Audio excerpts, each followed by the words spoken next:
تو باغ هنر آباد گردد، هنر در سینه های آویزونه که با بستن کرست سیخ میمونه.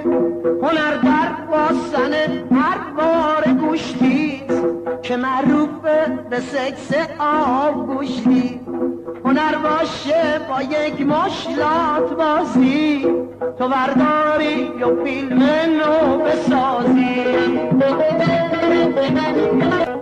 حالا گوش کن بگویم تا هنر چیست، هنرمند حقیقی و اصیل کیست. هنر آمیزش با مردمانه، سخن گفتن ز درد و رنجشانه.